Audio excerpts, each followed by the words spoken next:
Au sommet de cette édition des informations, première édition des Awards de la MAC OAPI, le sujet était au menu d'échanges dans la cité capitale économique.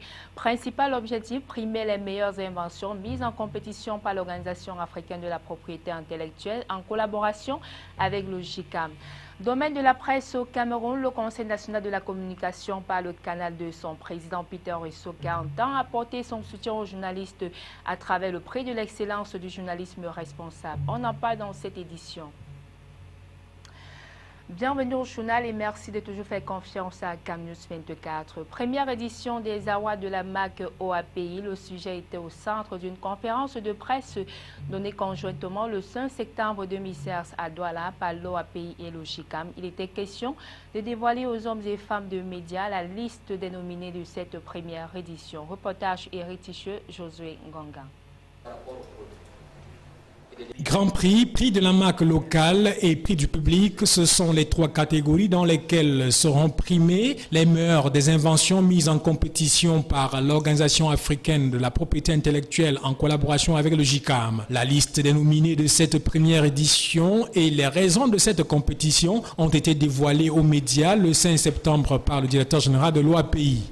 L'objectif de ces awards est non seulement de promouvoir ces entreprises, mais également encourager d'autres entreprises à faire des dépôts de marque à l'OAPI. Vous savez qu'aujourd'hui, nous partons donc d'un constat, c'est que l'Afrique représente à peu près 2 à 3% du commerce mondial. Et si on réduit cela aux États membres de l'OAPI, qui ne font qu'une partie de l'Afrique, on est à peu près à moins de 1%. Ça signifie qu'il y a des efforts à faire. La marque peut être considérée comme un outil qui peut permettre d'augmenter cette part de marché dans le commerce mondial. Parce que la marque, c'est justement cet outil qui permet aux entreprises d'étendre leurs activités commerciales au-delà des frontières nationales et même à l'intérieur d'une même frontière. Qui ne concerne pour cette édition test que les entreprises établies au Cameroun et ayant déposé leur marque à l'OAPI va primer au total 12 marques, soit 3 marques dans la catégorie Grand Prix, 2 marques dans la catégorie Prix de la marque locale et 7 marques dans la catégorie Prix du public. La conférence s'est achevée par le vote du public pour la catégorie Prix du public. Les résultats de ce premier vote seront dévoilés le 13 septembre prochain à Yaoundé. Rentrée scolaire 2016-2017, on en reparle. La ministre de l'Éducation de base, Youssouf Adidja Ali, mais sa suite sont descendus dans 8 établissements scolaires du département du Fondi hier lundi, jour de rentrée scolaire, à l'effet de s'assurer du démarrage effectif des cours dans cet ordre d'enseignement. Les détails avec Salomon Foué, Martial Vondo-Aben, Donna Anouzoa. C'est par l'école publique de l'Ezoa, dans l'arrondissement de Yaoundé 3e, que la ministre de l'Éducation de base, Youssouf Adidja Ali, a démarré le contrôle de l'effectivité de la rentrée scolaire 2016-2017 dans quelques établissements relevant de son ordre d'enseignement installé dans la capitale politique du Cameroun. Dans ce périple, la patronne de l'éducation de base a tour à tour visité l'école franco-arabe située au quartier Briqueterie, l'école publique de Koudou dans l'arrondissement de Yaoundé 2e, l'école publique de Bastos à Yaoundé 1er et l'école publique de Mendong dans l'arrondissement de Yaoundé 6e. Le contrôle de l'effectivité de la rentrée ne s'est pas limité aux seuls établissements publics. Youssouf Adidja Ali et sa suite se sont par ailleurs déployés dans les écoles à capitaux privés et confessionnels. À chacune des 8 étapes parcourues, il aura été question de toucher du doigt l'effectivité de la rentrée scolaire sur les plans pédagogiques et sécuritaires, sans oublier la salubrité à l'intérieur et autour des campus. Dans la totalité des écoles visitées, le corps enseignant était bel et bien en poste. Les tout-petits étaient présents dans les salles de classe et les premières leçons ont été dispensées en dépit de certains effectifs très en dessous de la moyenne relevée dans certaines écoles publiques de la cité capitale.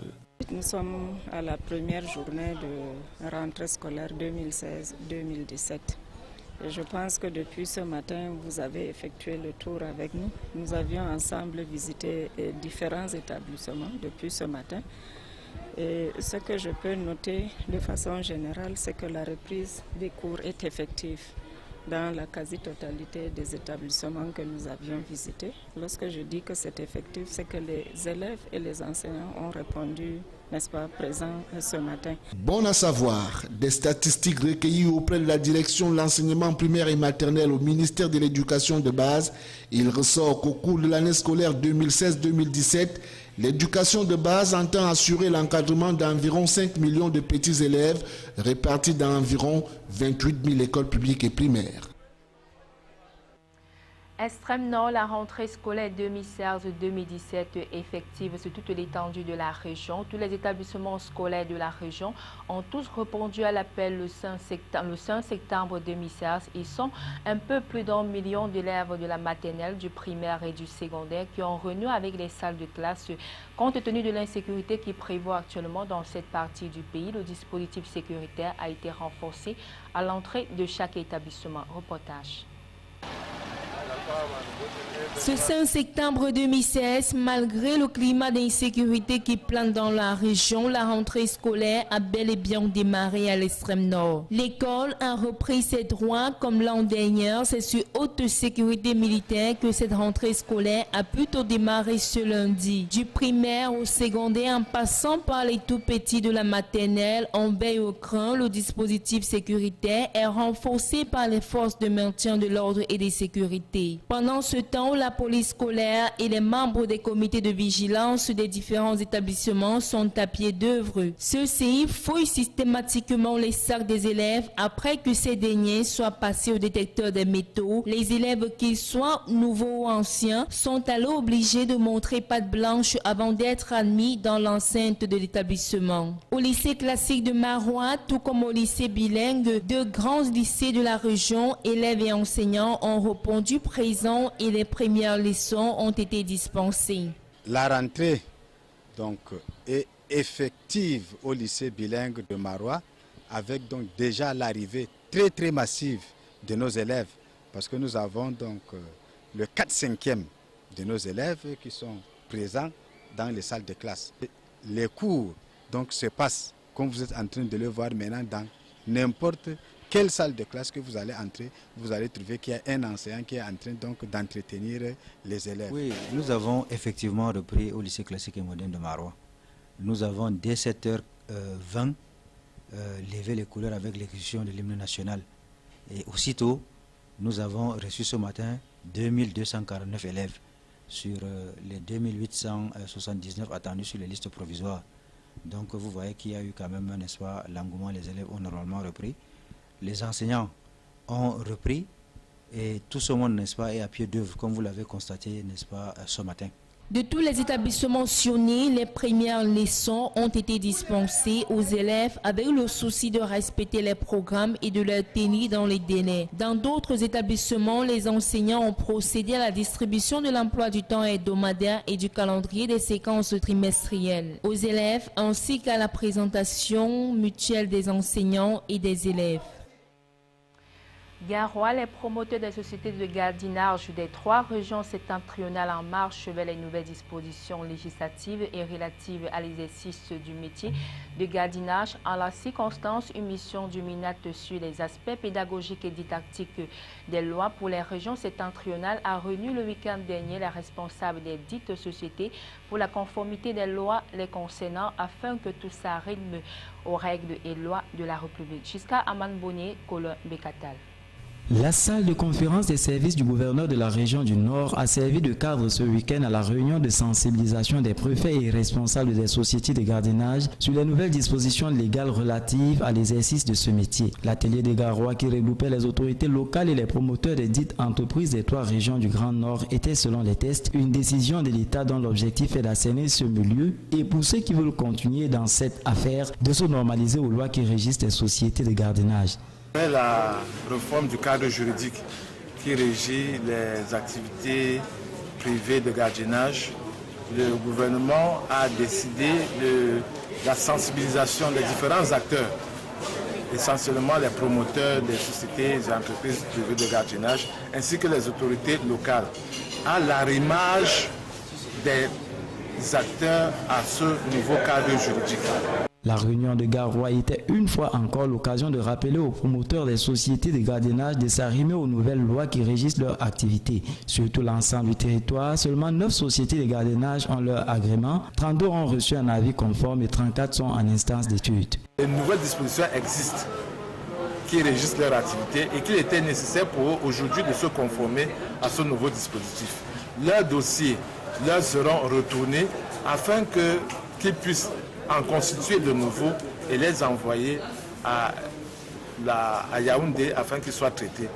L'activité de gardiennage pose un véritable problème de sécurité au Cameroun du fait d'un effectif pléthorique de ces sociétés. Pour remédier à ce problème, le gouvernement a revu le nombre des agents à la baisse. Il a arrêté le nombre de 5000 par société dans l'étendue du territoire national et 1000 par région.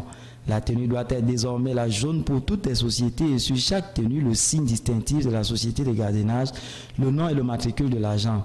Pour matériel de protection, les armes utilisant les munitions, que ce soit réelles ou blanches, sont strictement interdites. Les agents ne doivent avoir pour matériel de protection que les armes blanches, à savoir des flèches, des bâtons, des couteaux, des sifflets et machettes pour ne citer que cela. Ces armes ne doivent pas être portées hors du lieu de travail. Le matériel de télécommunication doit être homologué par le Minpostel. Ces sociétés ont jusqu'au 16 de ce mois pour se conformer. Le gouverneur de la région du Nord, Jean Abaté Edi, qui présidait la réunion dans ses propos d'entame, a d'ailleurs précisé que la phase de récréation est en cours d'achèvement. La sensibilisation, elle, est achevée. La répression allait débuter dès le 16 septembre 2016 en application de la loi votée.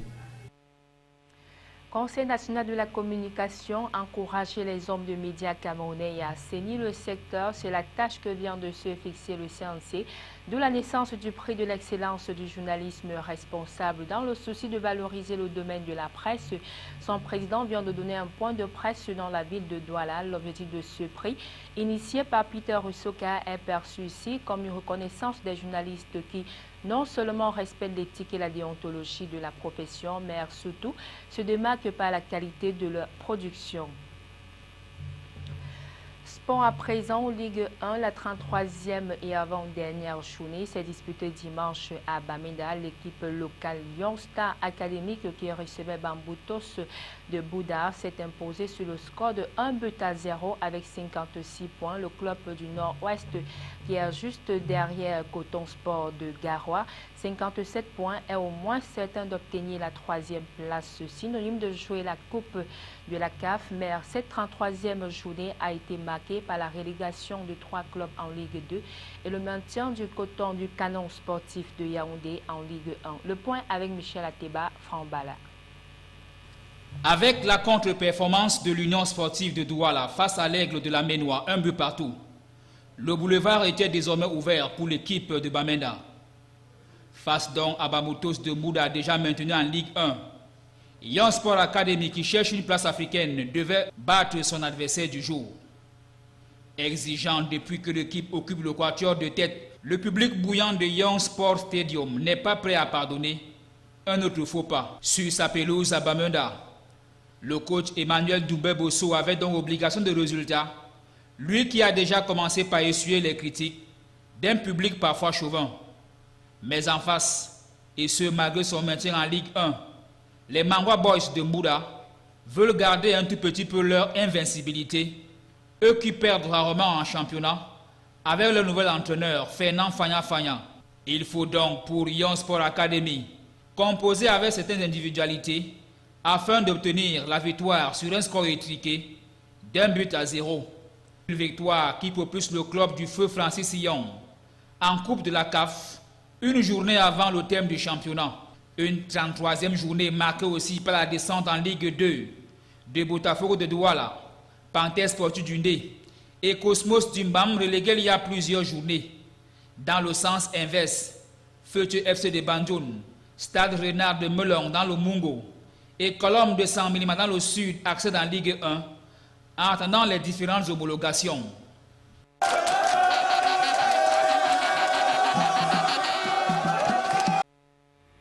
Je vous propose d'écouter ces quelques réactions recueillies au micro de nos reporters. Une très bonne équipe, non? Lyon Sport, c'est une très bonne équipe. Ils ne sont pas troisième par hasard. Aujourd'hui, ils ont conforté leur place de troisième. Mais vous savez, quand vous avez en face de vous un entraîneur comme Gilbert Bosso, il faut s'attendre à un match très très difficile. On a eu des blessés qui n'ont pas pu jouer le match. Et vous voyez, on a pris un but bête, comme on peut appeler, entre guillemets. Et c'est arrivé que ce soit un but. Et c'est ça qui nous a causé cette défaite.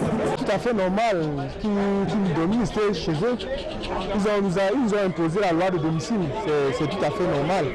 Bon, malheureusement, nous aussi, on a répliqué, mais ils se faisaient des attaques. Ce but qu'on a pris à la première mi-temps, ça nous a pénalisé. Bon, bien sûr qu'il y avait faute sur le joueur, mais la bouche n'a pas suffi, on comprend, c'est comme ça, c'est la loi de domicile. Bon. Je te dis que c'était un match de prendre au sérieux parce que c'était comme la finale. On savait que si on gagne aujourd'hui, à tous les moyens, on sera troisième, on sera africain. Ça fait longtemps qu'on est en train de faire le match nul et c'était pas bon pour nous. Donc on avait décidé, comme on a gagné à Baganté, il fallait à tout prix qu'on gagne aujourd'hui pour pouvoir maintenir la troisième place. Et je peux te rassurer que déjà, comme on a maintenu aujourd'hui, c'est fini, on sera africain. C'est la fin de ce journal. Merci à tous de l'avoir suivi. Bonne suite des programmes sur CAMnews 24.